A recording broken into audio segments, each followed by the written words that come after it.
নবগঠিত রজডেল যুবদলের নতুন কমিটির উদ্যোগে কর্মী সমাবেশ অনুষ্ঠিত।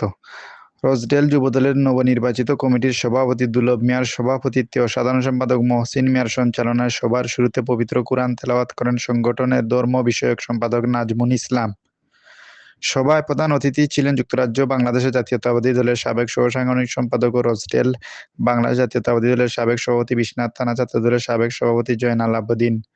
বিশেষ অতিথি হিসেবে বক্তব্য রাখেন রজডেল বিএনপির সাবেক সভাপতি মঈনুদ্দিন, রজডেল বিএনপির সাবেক যুগ্ম আহ্বায়ক সৈয়দ মিজান, রজডেল স্বেচ্ছাসেবক দলের সভাপতি আওলাদ আলী, রজডেল জিয়া পরিষদের সভাপতি ফখরুল ইসলাম ও রজডেল স্বেচ্ছাসেবক দলের সাধারণ সম্পাদক আজমল হোসেন।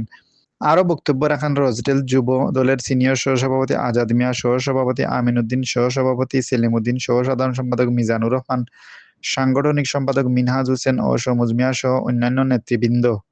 সভায় উপস্থিত ছিলেন বিএনপির সাবেক আহ্বায়ক কমিটির সদস্য শামসুদ্দিন, ফখরুল ইসলাম, আজিজুর রহমান, সৈয়দ সরকুম ইসলাম, সিরাজুল ইসলাম, আব্দুল আজিজ জায়েদ।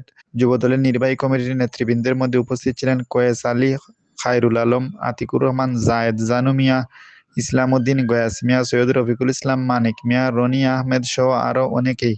সভায় ও রজডেল যুবদলের নেতৃবৃন্দ প্রশংসা করে সবাইকে ঐক্যবদ্ধ থাকার আহ্বান জানিয়েছেন।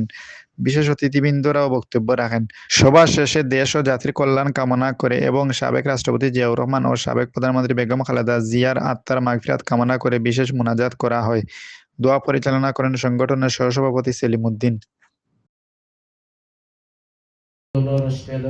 আমরা নতুন কমিটি আল্লাহ আমাদের প্রত্যেককে আল্লাহ তুমি বুঝার তৌফিক দিও। আমরা সংগঠন দেশ আসসালাতু ওয়াসসালামু আলাইকা ইয়া রাহমাতুল লিল আলামিন।